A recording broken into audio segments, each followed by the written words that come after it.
Hi friends, ಎಲ್ಲರೂ ಹೇಗಿದ್ದೀರಾ? ಚೆನ್ನಾಗಿದ್ದೀರಾ ಅಂತ ಭಾವಿಸ್ತೀನಿ. Welcome back to YouTube channel. ಇವತ್ತು ನಾನು ಡೈಲಿ ವ್ಲಾಗ್ ಮಾಡ್ತಾ ಇದ್ದೀನಿ ಫ್ರೆಂಡ್ಸ್. ಡೋರಾ ಯಶಿಕಾ ಬಂದು ಹೊರಗಡೆ ಆಟ ಆಡ್ತಾ ಇದ್ದಾರೆ.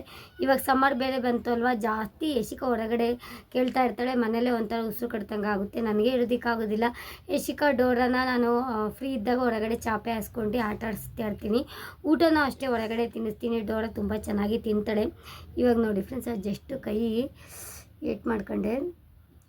ಅದು ಬೇರೆ ಕೆಲಸ ಬೇರೆ ಮಾಡೋದು, ಇದರಲ್ಲಿ ಹೆಂಗೆ ಮಾಡ್ತೀನಿ ಏನೋ ಗೊತ್ತಿಲ್ಲ. ಫುಲ್ಲು ಏಟಾಗಿಬಿಟ್ಟಿದೆ. ಇಷ್ಟುದ್ದ ಕಾಣಲ್ಲ ನಿಮಗೆ, ಫುಲ್ ಇಷ್ಟುದ್ದ ಕೈ ಕುಯ್ಕೊಂಡಂಗಾಗಿದೆ. ಓಕೆ, ಬನ್ನಿ ಇವಾಗನ ಸ್ಟಾರ್ಟ್ ಮಾಡೋಣ ಫ್ರೆಂಡ್ಸ್. ಡೋರಾಗೆ ಸ್ನಾನ ಮಾಡಿಸಿದ್ದೀನಿ, ತಲೆ ಸ್ನಾನ ಫುಲ್ಲು ಮಾಡಿಸಿದ್ದೀನಿ. ಆಯಿಲ್ ಅಪ್ಲೈ ಮಾಡಿ ಸ್ನಾನ ಮಾಡಿಸಿಲ್ಲ. ಸ್ವಲ್ಪ ತಲೆಯಲ್ಲಿ ರಾಗಿ ಸರಿದು ಊಟ ಏನೇನು ತಿನ್ನಿಸ್ತೀನಿ ಅದೆಲ್ಲ ಬಳ್ಕೊಂಬಿಟ್ಟಿದ್ಲು. ಹಾಗಾಗಿ ಸ್ವಲ್ಪ ತಲೆ ಸ್ನಾನ ಮಾಡಿಸಿದ್ದಾಯಿತು. ಆಮೇಲೆ ತೋರಿಸ್ತೀನಿ ಡೋರಾ ಹೆಂಗಿದ್ದಾಳೆ ಏನು ಅಂತ. ಅವಳಿಗೆ ಸ್ವಲ್ಪ ಚಿಕ್ಕದಾಗಿ ಹೆಲ್ತ್ ಇಶ್ಯೂ ಆಗಿದೆ. ಹಾಗೆ ಊಟ ಎಲ್ಲ ಹೆಚ್ಚು ಕಮ್ಮಿ ಆಗ್ತಾ ಇರುತ್ತೆ ಅಲ್ವಾ, ಹಾಗೆ ಸ್ವಲ್ಪ ನಾವು ಹೊಸದಾಗಿ ನಾನು ಟ್ರೈ ಮಾಡಿದಾಗ ಹೆಚ್ಚು ಕಮ್ಮಿ ಹಾಗೆ ಆಗ್ತಾ ಇರುತ್ತೆ. ಸ್ವಲ್ಪ ಅವಳು ಸ್ವಲ್ಪ ಮಂಕಾಗಿದ್ದಾಳೆ. ದೃಷ್ಟಿ ಆಗಿದೆಯಾ ಏನೋ ಗೊತ್ತಿಲ್ಲ ಫ್ರೆಂಡ್ಸ್. ಆ ದೃಷ್ಟಿನೂ ತೆಗ್ದಿದ್ದೀನಿ. ಏನೋ ದೃಷ್ಟಿ ತೆಗೆದ್ರು ಅದೇನೋ ಹೋಗ್ತಾನೆ ಇಲ್ಲ ಅವಳಿಗೆ. ಸ್ವಲ್ಪ ಮಂಕಾಗ್ತಾಳೆ, ಜಾಸ್ತಿ ನಗಾಡೋದಿಲ್ಲ. ಏನೇ ಮಾತಾಡ್ಸಿದ್ರು ಅದಕ್ಕೆ ರಿಪ್ಲೈ ಮಾಡೋದಿಲ್ಲ. ದಿನಕ್ಕೆ 100 ಸರಿ ಸಾಂಗ್ ಹೇಳು ಅಂದರೆ ಹಾಡು ಹೇಳಮ್ಮ ಅಂದರೆ ಸಾಕು ಅಂತ ಹಾಡು ಹೇಳೋಳು. ಇವಾಗ ಅದು ಯಾವುದೂ ಹೇಳ್ತಾ ಇಲ್ಲ, ಏನೂ ಮಾತಾಡ್ತಾ ಇಲ್ಲ. ಟಾನಿಕ್ ಮುಂಚೆಲ್ಲ ಹಾಕಿದ್ದೀನಿ, ಫೀವರ್ ಏನಾದ್ರು ಬಂದರೆ ಸರಿ ಹೋಗುತ್ತಲ್ಲ ಅಂತ ಹೇಳಿ. ಯಾಕೋ ಮಂಕಾಗಿದ್ದಾಳೆ ಫ್ರೆಂಡ್ಸ್. ಇನ್ನೂ ದೃಷ್ಟಿ ಎಲ್ಲ ತೆಗಿಬೇಕು, ತೆಗೆದ್ಮೇಲೆ ಹೋಗುತ್ತೆ. ಮತ್ತಿನ್ನೇನಪ್ಪ ಅಂತಂದರೆ, ಸಿಸ್ಟರ್ ಮಗುಗೆ ಜಾಸ್ತಿ ಬಿಸಿನೀರಲ್ಲಿ ಸ್ನಾನ ಮಾಡಿಸ್ಬೇಕೇ, ಇಲ್ಲ ಅಂತಂದರೆ ಬೆಚ್ಚಗಿರೋದ್ರಲ್ಲಿ ಸ್ನಾನ ಮಾಡಿಸ್ಬೇಕಾ? ನೀವು ಯಾವ ರೀತಿಯಾಗಿ ಮಗುಗೆ ಡೋರಾಗೆ ಸ್ನಾನ ಮಾಡ್ತೀರಾ ಅಂತ ಕೇಳ್ತಾ ಇದ್ರಿ. ಬ್ಲೀಡಿಂಗ್ ಬರ್ತಾನೆ ಇದೆ ಫ್ರೆಂಡ್ಸ್. ಯಾವ ರೀತಿಯಾಗಿ ಸ್ನಾನ ಮಾಡ್ತೀರಾ ಅಂತ ಕೇಳ್ತಾ ಇದ್ರಿ ಫ್ರೆಂಡ್ಸ್. ನಾನು ಬಂದು ಹೇಳ್ತೀನಿ. ಯಶಿಕಾಗೆ ಬಂದು ಗೊತ್ತಿಲ್ಲದೆ ಚೆನ್ನಾಗಿ ಸುಡ ನೀರು ಇಡ್ತಾ ಇದ್ವಿ. ಕಲರ್ ಚೇಂಜ್ ಆಗಿಬಿಡ್ತಾರೆ. ದಯವಿಟ್ಟು ಇದೊಂದು ಮಾಡೋದಕ್ಕೆ ಹೋಗ್ಬಿಡಿ. ನಿಜ, ಅದಂತೂ ಬೇಕಾದ್ರೆ ನೀವು ಹಿಂದಿಯವರು ಮಕ್ಕಳಿಗೆ ಸ್ನಾನ ಮಾಡ್ತಾರೆ ನೋಡಿ, ಅವ್ರು ಬರೀ ತಣ್ಣೀರಲ್ಲೇ ಸ್ನಾನ ಮಾಡಿಸೋದು. ಇಲ್ಲ ಅಂತಂದರೆ ಬೆಚ್ಚಗಿರೋದ್ರಲ್ಲಿ ಸ್ನಾನ ಮಾಡ್ತಾರೆ. ಈ ಬೇಸಿಗೆಗೆಲ್ಲ ಬಂತು ಅಂದರೆ ಬಿಸಿಲಿಗೆ ನೀರು ಇಟ್ಬಿಡ್ತಾರೆ. ಬಿಸಿಲಿಗೆ ಇಟ್ಟು ಆ ನೀರನ್ನು, ಬೆಚ್ಚಗಿರೋ ನೀರನ್ನು ಸ್ನಾನ ಮಾಡಿಸೋದು. ಆದಷ್ಟು ಮಕ್ಕಳು ಸ್ಕಿನ್ನು ತುಂಬ ಸೆನ್ಸಿಟಿವ್ ಇರೋದ್ರಿಂದ ನೀವು ಜಾಸ್ತಿ ಮಗುಗೆ ಮೈಕೈ ನೋವು ಹೋಗಲಿ, ಚೆನ್ನಾಗಿ ನಿದ್ದೆ ಮಾಡಬೇಕು ಅಂತ ಅಜ್ಜಿಯಂದಿರು ತಾಯಂದಿರು ಏನು ಮಾಡ್ತಾರೆ ಅಂತಂದರೆ ಸುಡ ನೀರು ಹಾಕ್ತಾರೆ. ಆ ಥರ ಮಾಡೋದಕ್ಕೆ ಹೋಗಬಾರ್ದು. ಮಕ್ಕಳಿಗೆ ಸ್ಕಿನ್ನು ತುಂಬ ಸೆನ್ಸಿಟಿವ್ ಇರೋದ್ರಿಂದ ಸುಟ್ಟೋಗುತ್ತೆ ಚರ್ಮ. ತುಂಬ ಸುಟ್ಟೋಗ್ಬಿಟ್ಟು ಫುಲ್ಲು ಬ್ಲ್ಯಾಕ್ ಆಗೋದಕ್ಕೆ ಸ್ಟಾರ್ಟ್ ಆಗುತ್ತೆ. ಲೇಯರು ಸಮೇತ ಕಲರ್ ಚೇಂಜ್ ಆಗೋದಕ್ಕೆ ಸ್ಟಾರ್ಟ್ ಆಗುತ್ತೆ. ಫುಲ್ಲು ಬ್ಲ್ಯಾಕ್ ಆಗ್ತಾ ಬರ್ತಾ ಇರ್ತಾರೆ. ಮತ್ತು ಸ್ಕಿನ್ ಇಶ್ಯೂಸ್ ಎಲ್ಲ ಜಾಸ್ತಿ ಆಗ್ತಾ ಇರುತ್ತೆ. ಹಾಗಾಗಿ ಸ್ವಲ್ಪ ನೀವು ಚಿಕ್ಕ ಮಗುವಿಂದಲೂ ಸಹಿತ ನೀವು ಸ್ವಲ್ಪ ಬಿಸಿ ನೀರು ಇರಿ, ಆದರೆ ಜಾಸ್ತಿ ಉಯ್ಬಿಡಿ. ಒಬ್ಬೊಬ್ಬರು ಹಳ್ಳಿ ಕಡೆ ಹೊಗೆ ಬರ್ತಾ ಇರುತ್ತೆ, ಬಟ್ಲು ಮೇಲೆ ಹೊಗೆ ಬರ್ತಾ ಇರುತ್ತೆ. ಆ ಥರ ನಮ್ಮ ಯಶಿಕಾಗೆ ಸ್ನಾನ ಮಾಡ್ತಾ ಇದ್ದು ಫಸ್ಟ್ ಟೈಮ್ ಎಲ್ಲೋ ಗೊತ್ತಿಲ್ದಲೆ. ಆಮೇಲೆ ಬರ್ತಾ ಬರ್ತಾ ನನಗೆ ಗೊತ್ತಾಯಿತು, ಈ ಥರ ಸ್ನಾನ ಮಾಡಿಸಿದ್ರೆ ತುಂಬ ಸುಡ ಸ್ನಾನ ಮಾಡಿಸಿದ್ರೆ ಅವಳದು ನೀವು ನಂಬೋದಿಲ್ಲ, ಯಶಿಕಾ ಇಷ್ಟು ಬ್ಲ್ಯಾಕ್ ಇರಲಿಲ್ಲ. ಇವಾಗ ಪರವಾಗಿಲ್ಲ, ಯಶಿಕಾ ಕಲರಿಂಗ್ ಬಂದಿದ್ದಾಳೆ. ಇದು ಕಲರಿಂಗೇ ಚೇಂಜ್ ಆಗಿಬಿಡ್ತು, ಸ್ಕಿನ್ನೇ ಒಂಥರ ಬ್ಲ್ಯಾಕ್ ಆಗಿಬಿಡ್ತು. ಹಾಗಾಗಿ ನೀವು ಈ ಒಂದು ತಪ್ಪನ್ನು ಮಾಡೋದಕ್ಕೆ ಹೋಗ್ಬಿಡಿ. ಒಂದ್ಸರಿ ಅನುಭವ ಆದಮೇಲೆ ಗೊತ್ತಾಗೋದು.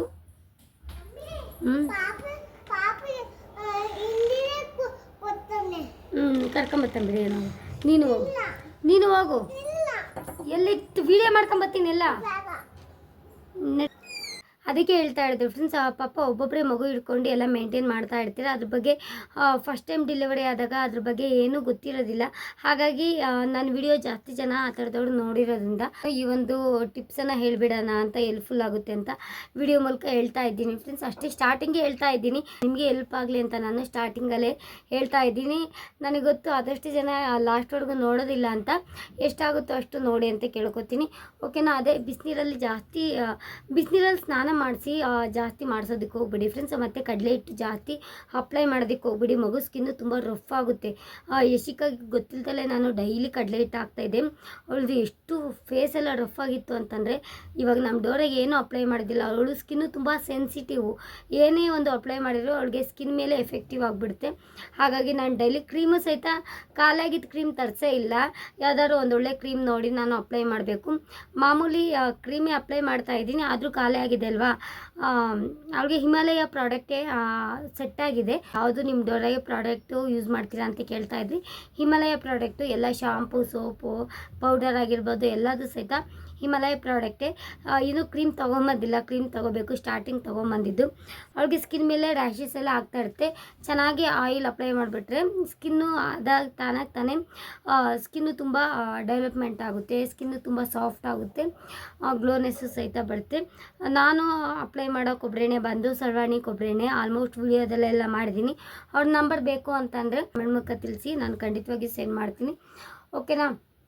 ಇಷ್ಟೇ ಫ್ರೆಂಡ್ಸ್, ಇದನ್ನೇ ಹೇಳೋದಕ್ಕೆ ಬಂದಿದ್ದು. ಜಾಸ್ತಿ ಬಿಸಿನೀರಲ್ಲಿ ಸ್ನಾನ ಮಾಡಿಸೋದಕ್ಕೆ ಹೋಗ್ಬಿಡಿ. ಸ್ವಲ್ಪ ಬೆಚ್ಚಗಿರಲಿ, ತುಂಬ ತಣ್ಣಗೂ ಸಹಿತ ಇರಬಾರ್ದು. ತಣ್ಣಗಿದ್ಬಿಟ್ರೆ ಮಗುಗೆ ನೆತ್ತಿ ಮೇಲೆ ಹಾಕೋದ್ರಿಂದ ತುಂಬ ಶೀತ ಆಗುತ್ತೆ. ಸ್ವಲ್ಪ ಬಿಸಿ ಬಿಸಿಯಾಗಿರಲಿ. ನಾವು ಹೇಗೆ ಸ್ನಾನ ಮಾಡ್ಕೋತೀವಿ ನೋಡಿ, ಅಷ್ಟಿದ್ರೆ ಸಾಕಾಗುತ್ತೆ. ಒಬ್ಬೊಬ್ಬರು ಮಗುಗೆ ತಡ್ಕೊಳ್ಳೋದಕ್ಕೆ ಆಗ್ತಾ ಇರೋದಿಲ್ಲ, ತುಂಬ ಬಿಸಿ ಬಿಸಿ ಸ್ನಾನ ಮಾಡಿಸ್ತಾ ಇರ್ತಾರೆ. ನಾನು ಚಿಕ್ಕ ವಯಸ್ಸಲ್ಲೆಲ್ಲ ಇದ್ದಾಗ ಮಕ್ಕಳಿಗೆ ಸ್ನಾನ ಮಾಡಿಸ್ಬೇಕಾರೆಲ್ಲ ನೋಡಿದ್ದೀನಿ. ಕೆಲವಷ್ಟು ತಾಯಂದಿರು ಅಜ್ಜಿದಿರು ಈ ಥರ ಮಾಡ್ತಾ ಇರ್ತಾರೆ. ದಯವಿಟ್ಟು ಈಗಿನ ಜನ್ರೇಷನಲ್ಲಿ ಅದು ಅಲ್ಲ ಫ್ರೆಂಡ್ಸ್. ಸ್ವಲ್ಪ ಬಿಸಿ ಇರಲಿ, ಕೈ ಮುಟ್ಟಿದರೆ ಬಿಸಿಯಾಗಿರಬೇಕು, ಅಷ್ಟು ನೀವು ಸ್ನಾನ ಮಾಡಿಸಿದ್ರೆ ಸಾಕಾಗುತ್ತೆ. ನೀರಿಗೆ ಏನು ಹಾಕೋದಕ್ಕೆ ಹೋಗ್ಬಿಡಿ. ಸ್ಟಾರ್ಟಿಂಗ್ ಮಗುವಿಗೆ ಸ್ನಾನ ಮಾಡ್ತಿದ್ದೀರಾ ಅಂತಂದರೆ ನೀಲಗಿರಿ ಸೊಪ್ಪು, ನಿಂಬೆಹಣ್ಣಿಂದು ಇದು ಬರುತ್ತೆ ನೋಡಿ, ಎಲೆ ಬರುತ್ತೆ ನೋಡಿ, ಅದನ್ನು ಹಾಕಬೇಕಾಗುತ್ತೆ. ನೀಲಗಿರಿ ಎಲೆ, ನಿಂಬೆಹಣ್ಣಿನ ಎಲೆ ಹಾಕ್ಕೊಂಡು ಅರಿಶಿನ ಗಿಷ್ಣ ಏನು ಹಾಕೋದಕ್ಕೆ ಹೋಗ್ಬಿಡಿ.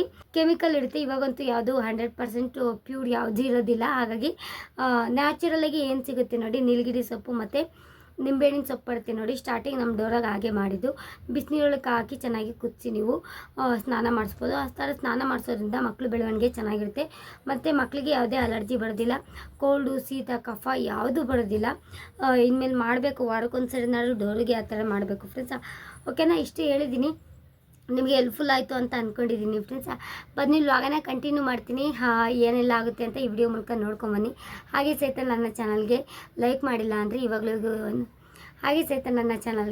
ಹೋಗಿ ಒಂದು ಲೈಕ್ ಮಾಡಿಲ್ಲ ಅಂತಂದರೆ ಲೈಕ್ ಮಾಡಿ, ಕಮೆಂಟ್ ಮಾಡಿ, ಶೇರ್ ಮಾಡಿ. ನನ್ನ ಚಾನಲ್ಗೆ ಬೇಗ ಸಬ್ಸ್ಕ್ರೈಬ್ ಮಾಡ್ಕೊಳ್ಳಿ ಫ್ರೆಂಡ್ಸ್. ದಯವಿಟ್ಟು ಸಬ್ಸ್ಕ್ರೈಬ್ ಮಾಡ್ಕೊಳ್ಳಿ ಅಂತ ಕೇಳ್ಕೊತೀನಿ. ಅಟ್ಲೀಸ್ಟ್ ಒಂದು 100K ಆದರೆ ಒಂದು ಸಿಲ್ವರ್ ಬಟನ್ ತೊಗೊಳ್ಬೇಕು ಅಂತ ಆಸೆ, ಸಿಲ್ವರ್ ಪ್ಲೇ ಬಟನ್ ತೊಗೋಬೇಕು ಅಂತ ಆಸೆ. ನನಗೆ ದಿನಕ್ಕೆ ಒಂದು 3 ಜನ 4 ಜನ ಸಬ್ಸ್ಕ್ರೈಬರ್ ಆಗ್ತಾರೆ. 1000 ಜನ ನೋಡಿದ್ರು ಒಂದು 50 ಜನ 100 ಜನ ಸಬ್ಸ್ಕ್ರೈಬರ್ಸ್ ಆದರೆ ಒಂಥರ ಚೆನ್ನಾಗಿರುತ್ತೆ ಅಲ್ವಾ? ನೋಡೋಣ ಯಾರೆಲ್ಲ ಸಬ್ಸ್ಕ್ರೈಬ್ ಮಾಡ್ಕೊತೀರ ಅಂತ. ಓಕೆ, ಬನ್ನಿ ವಿಡಿಯೋದಲ್ಲಿ ಏನೆಲ್ಲ ಆಗುತ್ತೆ ಅಂತ ನೋಡ್ಕೊಂಬನ್ನಿ. ಇವಾಗ ಡೋರಾಗೆ ಸ್ವಲ್ಪ ದೃಷ್ಟಿ ತೆಗಿಬೇಕು ಅಂತ ಎಂಜಿ ಕಡ್ಡಿ ಎತ್ತಿಟ್ಕೊಂಡಿದ್ದೀನಿ ಫ್ರೆಂಡ್ಸ್. ವೈಟ್ ಕಲರ್ ಬರುತ್ತೆ ನೋಡಿ, ಅದರಿಂದಲೇ ದೃಷ್ಟಿ ತೆಗೆಯೋದು. ಫಸ್ಟ್ ಟೈಮ್ ನೋಡ್ತಿರೋರಿಗೆ ಹೇಳ್ತಾ ಇರೋದು, ಅಯ್ಯೋ ನಮಗೇನು ಗೊತ್ತಿಲ್ವಾ ಹಾಗೆ ಹೀಗೆ ಅಂತ ಕಮೆಂಟ್ ಮಾಡೋದಕ್ಕೆ ಹೋಗ್ಬಿಡಿ. ಹೇಗಿದ್ರು ಡೋರಾಗೆ ದೃಷ್ಟಿ ತೆಗಿಬೇಕಲ್ವ, ಹಾಗಾಗಿ ಸ್ವಲ್ಪ ಅದನ್ನೇ ತೋರಿಸ್ತಾ ಇದ್ದೀನಿ. ಇನ್ಸ್ಟಾಗ್ರಾಮ್ಗೆ ಹಾಕ್ತಿದ್ದೆ, ಒಂದು ಚಿಕ್ಕ ಕ್ಲಿಪ್ಪಿಂಗನ್ನು ಯೂಟ್ಯೂಬಲ್ಲೂ ಹಾಕ್ತಾ ಇದ್ದೀನಿ. 7 ಬಾರಿ ತಲೆಯಿಂದ ಕಾಲವರೆಗೂ ನಾವು ನೀಳಿಸ್ಬೇಕಾಗುತ್ತೆ. ಇನ್ನೊಂದು ಥರ ದೃಷ್ಟಿ ಅಂತ ಅಂದರೆ ನಾವು ಅನ್ನದೃಷ್ಟಿ ಆಗಿದೆ ಅಂದರೆ ಅನ್ನದಲ್ಲಿ ತೆಗಿಬೇಕಾಗುತ್ತೆ. ಮತ್ತು ಫುಲ್ಲು ಮಂಕಾಗಿದ್ದಾಳೆ ಅಂದರೆ ಒಣಮೆಣ್ಸಿಕಾಯಿ ಮತ್ತು ತುಂಬ ಹಠ ಮಾಡ್ತಾ ಇದ್ದಾಳೆ, ಯಾವಾಗಲೂ ರಚ್ಚೆ ಮಾಡ್ಕೊತಿದ್ದಾಳೆ ಅಂತಂದರೆ ಒಣಮೆಣ್ಸಿಕಾಯಿ, ಉಪ್ಪು, ಕಲ್ಲುಪ್ಪನ್ನು ಎಡಗೈಲಿ ಇಟ್ಕೊಂಡು 7 ಬಾರಿ ಸೈಲೆಂಟಿಗೆ ಇಟ್ಕೊಂಡು 7 ಬಾರಿ ಮಗುಗೆ ತಲೆಯಿಂದ ಕಾಲವರೆಗೂ ನೀಳಿಸ್ಬಿಟ್ಟು 3 ಜಾಗದಲ್ಲಿ ಹಾಕಬೇಕಾಗುತ್ತೆ. ಇಲ್ಲ ಅಂತಂದರೆ ಒಲೆಗೆ ಹಾಕಬೇಕಾಗುತ್ತೆ ಚಟಪಟ ಅನ್ನೋವರೆಗೂ. ಇಲ್ಲಿ ಬ್ಯಾಂಗ್ಳೂರಲ್ಲಿ ಒಲೆ ಇಲ್ಲ, ಹಾಗಾಗಿ ನಾನು ಸ್ವಲ್ಪ ಹೊರಗಡೆನೇ ಹಾಕ್ತೀನಿ. ಡಸ್ಟ್ಬಿನ್ಗೂ ಹಾಕ್ಬೋದು. ಬ್ಯಾಂಗ್ಳೂರಲ್ಲಿ ನೀನೇನು ಮಾಡೋಕ್ಕಾಗುತ್ತೆ ಅಲ್ವಾ ಫ್ರೆಂಡ್ಸ್? 3 ಸತಿ ನೀಳಿಸ್ಬೇಕಾಗುತ್ತೆ. ಉಪ್ಪು ಮೆಣಸಿನ್ಕಾಯಿ ನೀಳ್ಸೋದ್ರಿಂದ ಕೆಟ್ಟ ದೃಷ್ಟಿ ಬೀಳೋದಿಲ್ಲ ಮಕ್ಕಳ ಮೇಲೆ, ಅದಕ್ಕೋಸ್ಕರನೇ ಹೇಳ್ತಾ ಇರೋದು. ಓಕೆನಾ? ಅಮಾಸೆ ಮತ್ತು ಹುಣ್ಣಿಮೆ ಟೈಮಲ್ಲಿ ಒಣಮೆಣ್ಸಿಕಾಯಿ, ಉಪ್ಪು ಆ ಥರದ್ರಲ್ಲಿ ನೀವು ದೃಷ್ಟಿ ತೆಗಿಬೇಕಾಗುತ್ತೆ. ಮುಂದಿನ ದಿನಗಳಲ್ಲಿ ಈ ಥರದ್ದೆಲ್ಲ ಯಾವ ರೀತಿಯಾಗಿ ದೃಷ್ಟಿ ತೆಗಿಬೇಕು ಏನು ಅಂತ ಎಲ್ಲ ಹೇಳ್ತಾ ಹೋಗ್ತೀನಿ. ಡೋರಾ ನೋಡ್ತಿದ್ದೀರಲ್ವ ಫ್ರೆಂಡ್ಸ್, ಸ್ವಲ್ಪ ಮಂಕಾಗಿದ್ದಾಳೆ ನಿಜ. ಅವಳಿಗೆ ಏನಾಗ್ತಿದೆ ಏನು ಅಂತ ನನಗೆ ಅಷ್ಟಾಗಿ ಗೊತ್ತಿಲ್ಲ. ಸ್ವಲ್ಪ ಫೀವರ್ ಬರೋ ಥರ ಬೆಚ್ಚಗಿತ್ತು ಮೈ, ಟಾನಿಕ್ ಎಲ್ಲ ಹಾಕಿದ್ದೀನಿ. ಇವಾಗ ಪರವಾಗಿಲ್ಲ, ಆದರೂ ಒಂಥರ ಸುಸ್ತು ಅನ್ನೋ ಥರ ಆಡ್ತಾ ಇದ್ದಾಳೆ. ಹೊಸ ರೀತಿ ಫುಡ್ಡನ್ನು ಅವಳಿಗೆ ಇಂಟ್ರೊಡ್ಯೂಸ್ ಮಾಡಿದಾಗ ಆಗೋದಿಲ್ಲ, ಅವಳಿಗೆ ಸೆಟ್ ಆಗ್ತಾ ಇರೋದಿಲ್ಲ. ಅದಕ್ಕೋಸ್ಕರ ಅಂತ ಅಂದ್ಕೊಳ್ತೀನಿ. ಎಲ್ಲ ರೀತಿ ಫುಡ್ ಕೊಡಬೇಕಾಗುತ್ತೆ. ಹಾಗಂತ ನಾನು ಬೇರೆ ಎಲ್ಲ ಫುಡ್ ಕೊಡೋದಿಲ್ಲ, ಮಾಮೂಲಿ ಹೆಲ್ದಿಯಾಗಿರೋ ಫುಡ್ಡನ್ನೇ ಕೊಡ್ತಾ ಬರ್ತಾ ಇರೋದು. ಅವಳಿಗೆ ರವೆದು ಮಾಡಿಕೊಡ್ತೀನಿ ಫುಡ್ಡು, ಅದು ಆಗೋದಿಲ್ಲ. ಬಾಂಬೆ ರವೆಲ್ಲೇ ಮಾಡಿಕೊಡೋದು, ಅದು ಆಗೋದಿಲ್ಲ ಅವಳಿಗೆ. ಅದು ಬಿಟ್ಬಿಟ್ಟಿದ್ದೀನಿ, ಸೆಟ್ ಆಗೋದಿಲ್ಲ ಅಂತ. ಹಾಗೆ ಸ್ವಲ್ಪ ಹೊರಗಡೆ ಗಾಳಿ ಬಡ್ತು ಕರ್ಕೊಂಬಂದು, ಶಿಕೆಗಲ್ಲ ಅಲ್ವ ಇವಾಗ, ತಲೆ ಸ್ನಾನ ಫುಲ್ಲು ಮಾಡ್ತಿದ್ದೀನಿ. ಕಾಡಿಗೆ ಏನು ಮಾಡಿದ್ರು ಸಿಗ್ತಾನೆ ಇಲ್ಲ ಫ್ರೆಂಡ್ಸ್. ನಮ್ಮ ಮನೇಲಿ ಮಕ್ಕಳಿರೋದ್ರಿಂದ 2-3 ಕಾಡಿಗೆ ತಂದಿಟ್ಕೊಂಡಿದ್ದೀನಿ. ಒಂದಾರು ಸಿಗಬಾರ್ದು, ಒಂದು ಸಿಗಲಿಲ್ಲ. ನಾನಂತೂ ಬೇಜಾರಾಯಿತು. ಲೈಟ್ ಹಾಕ್ಕೊಂಡು ಬೀರು ಕೆಳಗಡೆ, ಡ್ರೆಸ್ಸಿಂಗ್ ಟೇಬಲು, ಮಂಚದಡಿ ಎಲ್ಲ ಮಕ್ಕಳು ಕೈಲಿ ಲೈಟಿಂಗ್ಸ್ ಕೊಟ್ಟು ಹುಡುಕ್ಸಿದೆ, ಏನೂ ಸಿಗಲೇ ಇಲ್ಲ. ಆ ಟೆನ್ಷನ್ಗೆ ಸ್ವಲ್ಪ ಈವ್ನಿಂಗು ಒಂದು ನ್ಯೂಟ್ರಿಷನ್ 2 ಬಿಸ್ಕೆಟ್ ತಿಂದು ಒಂದು ಕಾಫಿ ಕುಡಿದ್ಬಿಟ್ಟೆ. ಹೊಟ್ಟೆ ತಲೆನೋವೆಲ್ಲ ಹೋಯಿತು. ಅದೇನೋ ಡೈಲಿ ಕಾಫಿ ಕುಡಿಯೋದಿಲ್ಲ ಫ್ರೆಂಡ್ಸ್. ಡೈಲಿ ಇತ್ತೀಚೆಗೆ ನನಗೆ ಓವರ್ ಹೀಟ್ ಆಗ್ತಾಯಿದೆ. ಮಕ್ಕಳಿಗೆ ಎದೆ ಹಾಲು ಕುಡಿಸ್ತಾ ಇದ್ದೀರಾ ಅಂತಂದರೆ ದಯವಿಟ್ಟು ಆದಷ್ಟು ಕಾಫಿನ ಕುಡಿಬೇಡಿ. ಒಬ್ಬೊಬ್ಬರು ಟೆನ್ಷನ್ಗೆ 2-3 ಸರಿ ಕುಡಿದ್ಬಿಡ್ತಾರೆ. ನಾನು ಡೈಲಿ ಕುಡಿತಾ ಇದ್ದೆ, ಈವ್ನಿಂಗ್ ಟೈಮ್ ಮಾತ್ರ ಒಂದು 1/2 ಕಪ್ ಕುಡಿತಾ ಇದ್ದೆ. ಇವಾಗ ಅದನ್ನ ಬಿಟ್ಬಿಟ್ಟಿದ್ದೀನಿ. ಮಜ್ಜಿಗೆ ಕುಡಿತೀನಿ. ಡೈಲಿ 1 ಕಪ್ಪು ಮಜ್ಜಿಗೆ ಕಂಪಲ್ಸರಿಯಾಗಿ ಇರಲೇಬೇಕಾಗುತ್ತೆ. ಮಗುಗೆ ಶೀತ ಆಗಲ್ವಾ ಏನೋ ಅಂತ ಕೇಳ್ತಾ ಇದ್ರಿ. 1 ಕಪ್ಪಷ್ಟು ಕುಡಿದ್ರೆ ಏನೂ ಆಗೋದಿಲ್ಲ. ಇಡೀ ದಿನ ಕುಡಿದ್ರೆ ಹಾಗೆ ಆಗುತ್ತೆ. 1 ಕಪ್ಪಷ್ಟು ನೀವು ಕುಡಿತಾ ಬನ್ನಿ. ಇಲ್ಲ ಮಜ್ಜಿಗೆ ಕುಡಿಯೋದಕ್ಕಾಗಲಿಲ್ಲ ಅಂದರೆ 1 ಕಪ್ಪಷ್ಟು ಮೊಸರಲ್ಲಿ ಊಟ ಮಾಡ್ಕೊಳ್ತಾ ಬನ್ನಿ. ಇದು ಚೆನ್ನಾಗಿರುತ್ತೆ. ಹೇರ್ ತುಂಬ ಚೆನ್ನಾಗಿರುತ್ತೆ. ಸ್ಕಿನ್ ಎಲ್ಲ ತುಂಬ ಮೇಂಟೆನೆನ್ಸ್ ಆಗಿ ನೀವು ಮಾಡ್ಬೋದು. ವಯಸ್ಸಾಗಿರೋ ಥರ ಕಾಣೋದಿಲ್ಲ ಮೊಸರು ಆ ಥರದ್ದೆಲ್ಲ ತಿಂತಾ ಬಂದರೆ. ಹಾಗೆ ಸ್ವಲ್ಪ ಹೀರೆಕಾಯಿ ಚಟ್ನಿ ಮಾಡೋಣ ಅಂತ ಹೀರೆಕಾಯಿ ಎಲ್ಲ ಕಟ್ ಮಾಡ್ಕೊಂಡಿದ್ದೀನಿ. ದೋಸೆ ಕಾಂಬಿನೇಷನ್ ಚೆನ್ನಾಗಿರುತ್ತೆ, ರೈಸಿಗೂ ಸರಿ ಹೋಗುತ್ತೆ. ಮತ್ತು ಸಾಂಬಾರೆಲ್ಲ ಮಸಾಲೆ ಎಲ್ಲ ರುಬ್ಬಿಟ್ಕೊಳ್ಳೋರು ಯಾರು, ಸಿಂಪಲಾಗಿ ಹೀರೆಕಾಯಿ ಚಟ್ನಿ ಮಾಡ್ಕೊಂಬಿಡೋಣ ಅಂತ ನಮ್ಮ ಅಮ್ಮಗೂ ಆಗುತ್ತೆ ಅಲ್ವಾ. ನಮ್ಮ ಅಮ್ಮ ಮಾಮೂಲಿ ಸಾಂಬಾರು ಇವಾಗ ತಿಂತಾ ಇಲ್ಲ. ಅಮ್ಮಂಗೆ ಸ್ವಲ್ಪ ಹೆಲ್ತ್ ಇಶ್ಯೂ ಆಗಿದೆ. ಅದ್ರ ಬಗ್ಗೆ ವಿಡಿಯೋ ಮಾಡೋಣ ಅಂತ ಅಂದ್ಕೊಳ್ತಾ ಇದ್ದೀನಿ. ಆದರೆ ಆಗ್ತಾನೆ ಸ್ವಲ್ಪ ಬ್ಯುಸಿ ವರ್ಕಿಂದ ಆಗ್ತಾನೇ ಇಲ್ಲ. ಅದೇ ಸ್ವಲ್ಪ ಪಾತ್ರೆ ಎಲ್ಲ ನಾನೇ ವಾಶ್ ಮಾಡಿದೆ. ಅಮ್ಮ ಅಲ್ಲೇ ಕುಂತಿದ್ದಾರೆ ನೋಡಿ ಫ್ರೆಂಡ್ಸ್. ತುಂಬ ಬೇಜಾರಾಗ್ತಾಯಿದೆ. ಏನು ಅಂತ ಎಲ್ಲ ನಾಳೆ ಆದರೆ ನಾನು ವಿಡಿಯೋ ಮಾಡಿ ಹಾಕ್ತೀನಿ, ಓಕೆನಾ. ಬನ್ನಿ ಇವಾಗ ಸ್ವಲ್ಪ ಹೀರೆಕಾಯಿ ಚಟ್ನಿ ಬಿಸಿ ಬಿಸಿಯಾಗಿ ದೋಸೆ ಮಾಡಿದ್ದೀವಿ. ತುಂಬ ಅಲ್ಟಿಮೇಟಾಗಿತ್ತು ಹೀರೆಕಾಯಿ ಚಟ್ನಿ ಮಾತ್ರ. ಏನಿಲ್ಲ, ಅಮ್ಮಗೆ ಸ್ವಲ್ಪ ಆಯಿಲಲ್ಲಿ ಒಗ್ಗರಣೆ ಮಾಡಬಾರ್ದು ಅಂತ ಎಲ್ರಿಗೂ ಬೇಯಿಸಿದ್ದೆ. ಹೀರೆಕಾಯಿ ಸ್ವಲ್ಪ ಒಂದು ಟೇಬಲ್ ಸ್ಪೂನಷ್ಟು ತೊಗರಿಬೇಳೆ, ಅದಕ್ಕೆ ಈರುಳ್ಳಿ ಹಾಕಿರಲಿಲ್ಲ. ಟೊಮೆಟೆ ಹಣ್ಣು 1 ಟೊಮೆಟೆ ಹಣ್ಣು ಹಾಕಿದ್ದೆ. ಒಣಮೆಣ್ಸಿನ್ಕಾಯಿ ಅದರೊಳಗೆ ಹಾಕಿದ್ದೆ. ಬೆಳ್ಳುಳ್ಳಿನೂ ಅದರೊಳಗೆ ಹಾಕಿದ್ದೆ. ಚೆನ್ನಾಗಿ ಕೂಗಿಸ್ಬಿಟ್ಟು ಮಿಕ್ಸಿ ಜಾರ್ಗೆ ರುಬ್ಬಿ ಹಾಕಿದ್ದೆ. ತುಂಬ ಅಂದರೆ ತುಂಬ ಅಲ್ಟಿಮೇಟಾಗಿತ್ತು. ನಾವು ಒಗ್ಗರಣೆ ಹಾಕ್ಕೊಂಡ್ವಿ. ಈರುಳ್ಳಿ, ಸ್ವಲ್ಪ ಸಾಸಿವೆ, ಕರಿಬೇವು ಅಳತೆಯಾಗಿ ಒಗ್ಗರಣೆ ಹಾಕಿ ಚಟ್ನಿ ಮಾಡ್ಕೊಂಡಿದ್ದಾಯಿತು. ನಮ್ಮ ಡೋರ ಮಲ್ಕೊಂಡಿದ್ದಾಳೆ. ಎತ್ತಿ ತೋರಿಸ್ತಾ ಇದ್ದೀನಿ ಡೋರ ಮಲ್ಕೊಂಡಿದ್ದಾಳೆ ಅಂತ. ತೊಟ್ಲು ಇಲ್ಲ ಫ್ರೆಂಡ್ಸ್. ಆ ತೊಟ್ಲು ತೆಗ್ದಾಕಿದ್ವಿ. ಅವಳಿಗೆ ದೊಡ್ಡಳಾಗಿದ್ದಾಳಲ್ವ, ಕಾಲು ತಲೆ ಎಲ್ಲ ಟಚ್ ಆಗ್ತಾಯಿತ್ತು.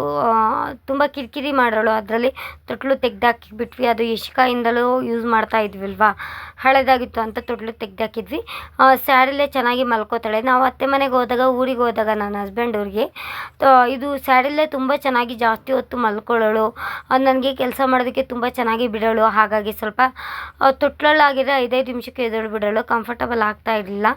ಇದರಲ್ಲಾದರೆ ಸ್ವಲ್ಪ ಮುಚ್ಕೊಂಡಂಗಾಗುತ್ತೆ. ಅವಳಿಗೆ ಕತ್ಲೆ ಇರಬೇಕು, ಬೆಚ್ಚಿಗೂ ಸಹಿತ ಇರುತ್ತೆ ಅಂತ ಇಲ್ಲಿ ನಾನು ಒಂದು ಸೀರೆನ ಕಟ್ಟಿಸಿ ಜೋಕಾಲಿಲಿ ತೂಗ್ತಾ ಇದ್ದೀನಿ.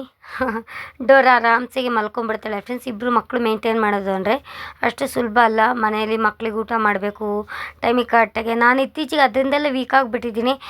ಸರಿಯಾಗಿ ನನ್ನದು ಸಹಿತ ಹೆಲ್ತ್ ಇಶ್ಯೂ ಆಗ್ತಾಯಿದೆ. ಬ್ಲಡ್ ಬೇರೆ ಇಲ್ವಾ, ರಂಗ ಬೈತಾ ಇರ್ತಾನೆ ಆವಾಗವಾಗ ಊಟ ಚೆನ್ನಾಗಿ ಮಾಡು ಅಂತ. ಬ್ಲಡ್ ಇಂಪ್ರೂವ್ಮೆಂಟೇ ಆಗ್ತಾಯಿಲ್ಲ ಫ್ರೆಂಡ್ಸ್. ಚೆನ್ನಾಗಿ ಡ್ರೈ ಫ್ರೂಟ್ಸು ಊಟ ಚೆನ್ನಾಗಿ ತಿನ್ನಬೇಕು. ವೆಜಿಟೇಬಲ್ಸ್ ಎಲ್ಲ ಚೆನ್ನಾಗಿ ತಿನ್ನಬೇಕು. ನಾನೇ ಎಲ್ರಿಗೂ ಅಡುಗೆ ಮಾಡಿ ಹಾಕ್ತೀನಿ. ನಾನೇ ಸರಿಯಾಗಿ ತಿಂತಾಯಿಲ್ಲ. ತಿನ್ನೋಣ ಅಂತೀನಿ, ಒಂದು 8 ಗಂಟೆ ಹಂಗೆ ತಿನ್ನೋಣ ಟಿಫನ್ ಅಂತೀನಿ.